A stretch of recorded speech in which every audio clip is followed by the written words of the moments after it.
Assalamualaikum warahmatullahi wabarakatuh. Berjumpa kembali dengan saya Dodi Irawan di channel Dodi Venturas. Di video kali ini saya akan membahas langkah-langkah penyelesaian soal UKK TKJ 2020 paket 1. Di soal UKK paket 1 ini kita diminta untuk melakukan rancang bangun keamanan jaringan, instalasi dan konfigurasi dynamic routing ya. Untuk perangkatnya sendiri ini yang dibutuhkan adalah PC klien atau laptop minimal 2. Jadi ini satu untuk proses konfigurasi dan satu untuk pengetesan begitu. Kemudian ada smartphone Android atau iOS 1 buah ya. Ini untuk pengetesan jaringan wireless. Kemudian switch unmanaged 4 port, kemudian router minimal 4 port, dan support routing dinamik maupun static routing ya. Kemudian ada juga alat pendukung lainnya seperti tang crimping dan juga LAN tester. Selain itu diperlukan juga router board yang memiliki interface WLAN. Nah, untuk proses konfigurasinya, pertama di router A itu kita harus mengkonfigurasi IP1 sesuai dengan network yang diberikan oleh ISP, kemudian mengkonfigurasi IP client. Ini nantinya kita pakainya IP static untuk kliennya. Kemudian setting dynamic routing, nanti kita pakai OSPF dan static routing ke internet. Di router A juga kita perlu mengkonfigurasi proxy server dengan parameter-parameter yang sudah ditentukan. Dan terakhir limit bandwidth sebesar 64 kbps.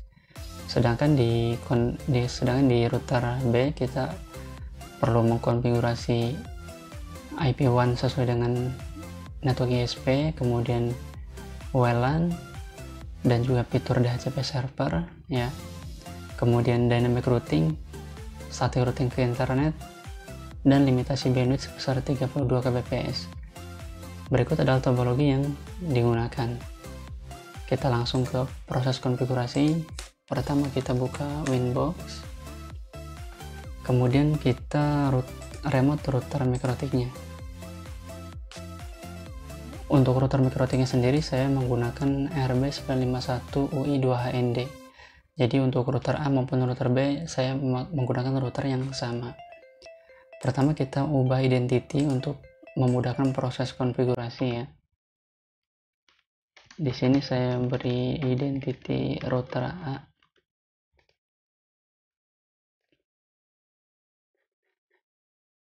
Kemudian langkah pertama adalah mengkonfigurasi IP address untuk WAN. Kita tambahkan IP 100.15 ya, 124, interface-nya tersatu. Jadi IP ini adalah IP yang diberikan oleh modem ISP. Saya beri komen 1, kemudian agar router bisa terkoneksi ke gateway ditambahkan juga default gateway ya ke 100.1. Kemudian kita tambahkan juga DNS.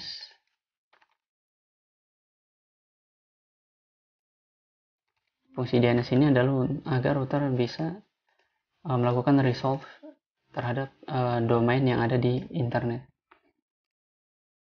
Lalu kita coba tes ping ke gateway, berhasil.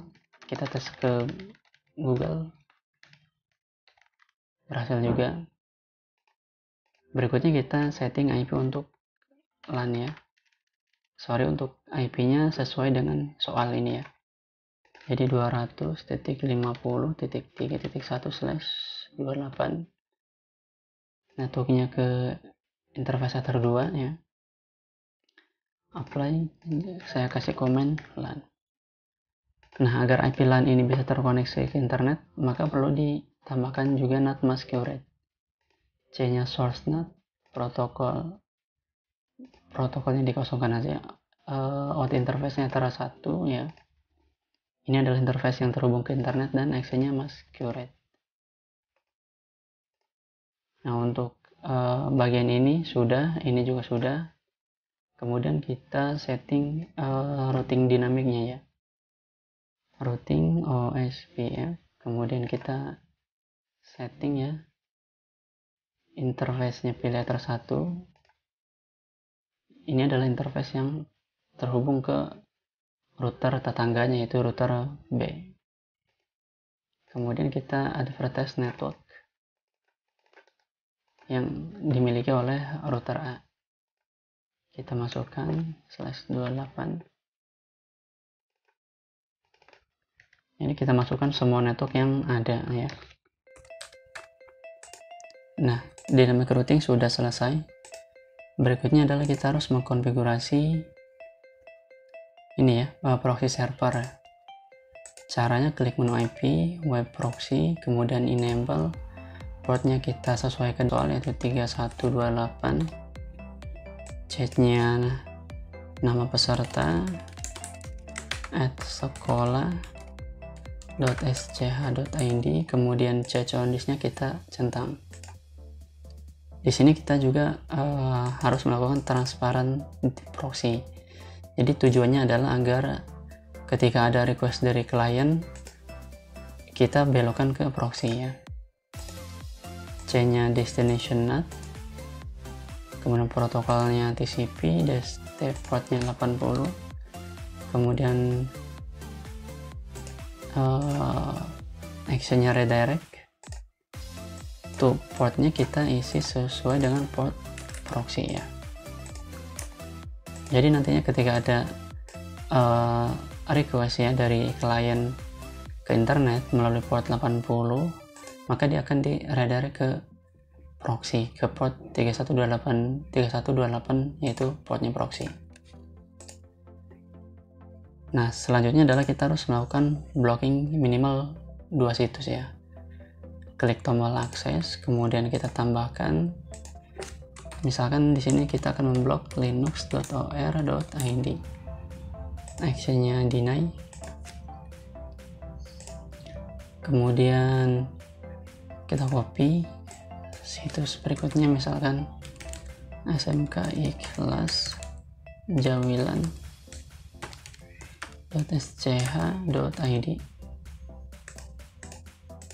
Nah, ini sudah kita buat 2 rule untuk memblokir 2 situs ini ya.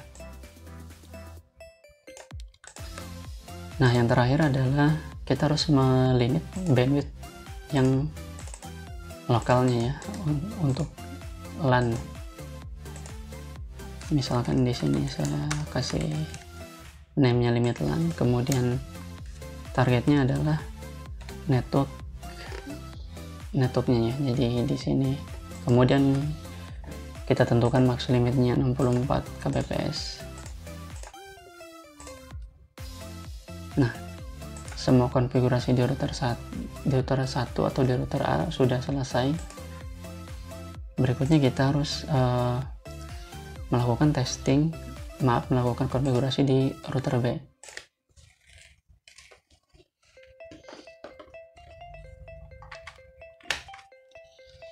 Kabelnya saya pindahkan ke router B ya. Kemudian saya remote. Masih kosong ya, belum ada konfigurasi apapun. Di router B juga kita harus mengubah identitinya. Router B. Kemudian setting IP1. Ini juga sama ya, sesuai dengan network yang diberikan ISP. Ether 1, kasih comment 1. Kemudian kita setting default gateway. Kemudian setting juga DNS.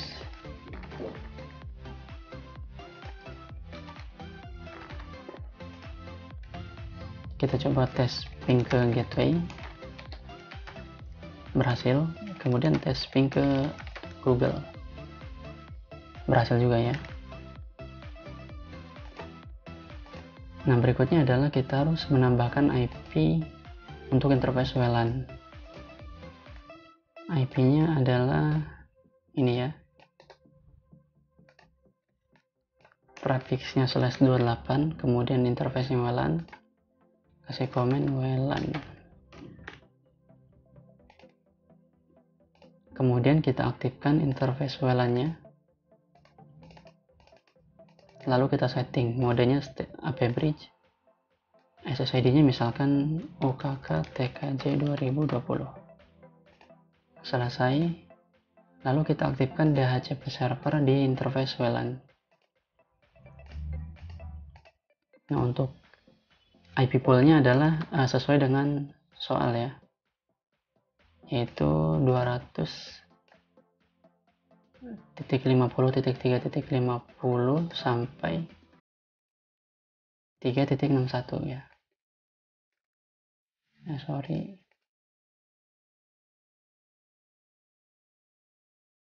Atau saya cancel deh. Saya ulangi. Nah, 61 ya, begini. Kemudian list time-nya adalah 6 jam.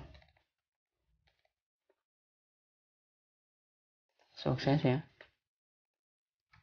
Tahap berikutnya adalah kita mengaktifkan routing dynamic OSPF. Ini juga sama, interface validator 1. Kemudian kita advertise network yang dimiliki oleh router B. Tujuannya adalah untuk agar kedua router bisa berbagi informasi routing ya.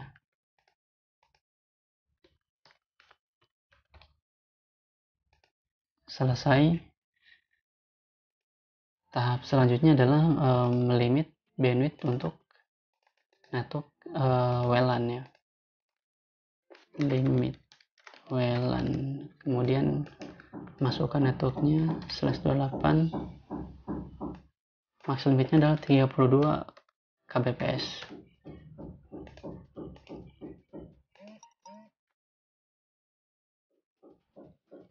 Nah, semua konfigurasi di router B sudah selesai, mulai dari konfigurasi IP address, kemudian NAT mask rate. NAT mask rate-nya belum ternyata. Kita tambahkan ya, ini Ether 1, exchange-nya mask rate. Nah, sudah selesai. Kemudian DHCP server juga sudah kita buat. Routing dynamic juga sudah ya. Kemudian limitasi bandwidth juga sudah. Tahap terakhir adalah pengujian ya. Di sini saya menggunakan Android untuk pengujiannya.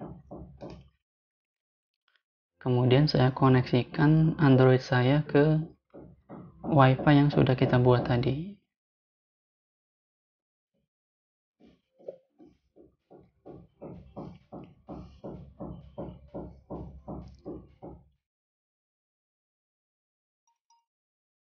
Terhubung ya. Harusnya sudah bisa internetan ya. Coba kita tes. Sudah dapat IP ya, dan di sini juga limitannya atau limit bandwidthnya udah berjalan ya. Nah, kemudian kita coba tes ping.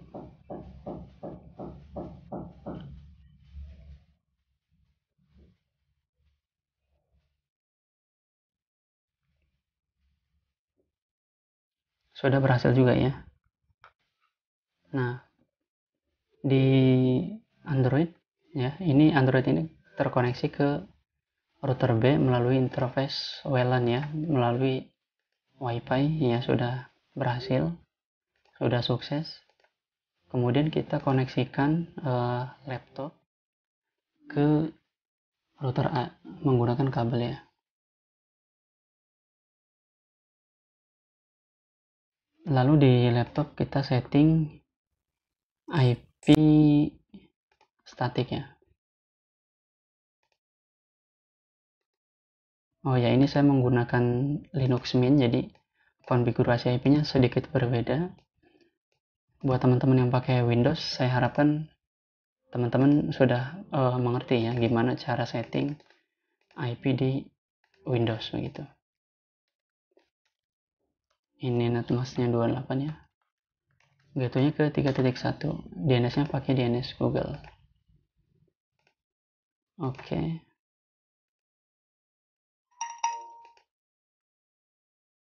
Nah, berikutnya kita coba tes apakah laptop saya sudah berhasil connect ke gateway. Berhasil. Kemudian kita tes ke Google ya. Berhasil. Nah, dari pengujian ini untuk koneksi internetnya baik Android maupun laptop sudah mendapatkan akses internet ya. Nah, di router A ini kan ada konfigurasi pemblokiran situs ya. Kemudian kita coba tes apakah router sudah berhasil memblok situs-situs yang sudah kita daftarkan tadi ya. Kita tes coba google.com.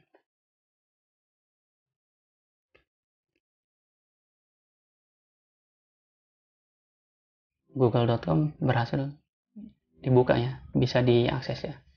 Kemudian kita coba buka linux.or.id.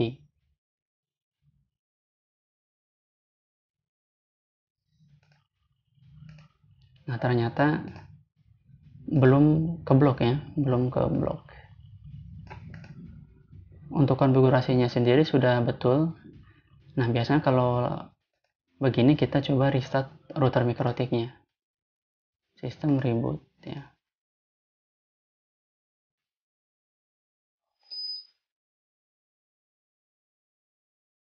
Kita tunggu routernya sampai nyala lagi.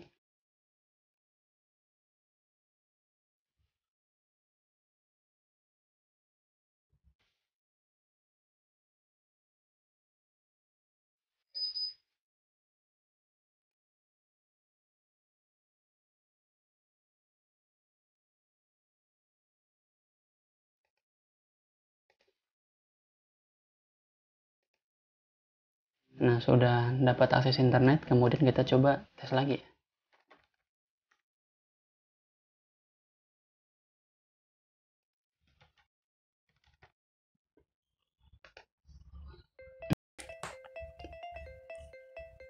Nah, situs smkikelasdawilan.sch.id berhasil ya keblok. Kemudian linux.or.id juga sudah berhasil diblok ya menggunakan proxy. Tahap selanjutnya atau tahap pengujian terakhir adalah kita harus mengetes konektivitas antar klien ya. Kalau kita lihat di topologinya berarti kita harus menguji apakah user 1 sudah berhasil terkoneksi dengan user 2 maupun sebaliknya. Nah, untuk menghubungkan kedua klien yang berada di dua network yang berbeda, itu tadi kita sudah menggunakan routing protokol OSPF ya. Nah, ini untuk limitasi bandwidthnya sudah jalan ya. Kita tinggal menguji apakah routing OSPF-nya sudah jalan atau belum. Kita bisa mengeceknya di menu IP route. Nah, kalau sudah ada entry routing DAO, berarti routing OSPF sudah berhasil ya. Maksudnya sudah berjalan begitu. Coba kita remote yang router tetangganya ya. 16. Nah, router B juga bisa kita remote. Kalau kita cek di menu IP route, ini juga sudah ada entry routing DAO. DAO ini artinya Dynamic Active OSPF. Jadi entry routing ini dibuat oleh router secara otomatis melalui routing protokol OSPF. Kita coba tes ping dari Android ya.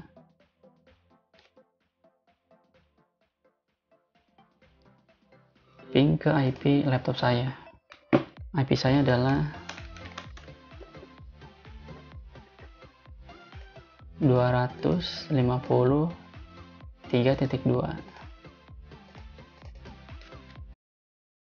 Kita masukkan di sini. Oh, nggak bisa dipaste ya. Jadi kita ketikkan manual aja. 253.2.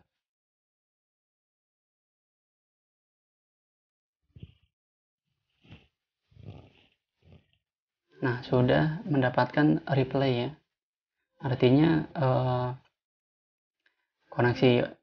koneksinya sudah terbangun ya. Jadi routing OSPF-nya sudah berjalan, sudah berhasil. Kemudian kita coba tes dari laptop ke Android.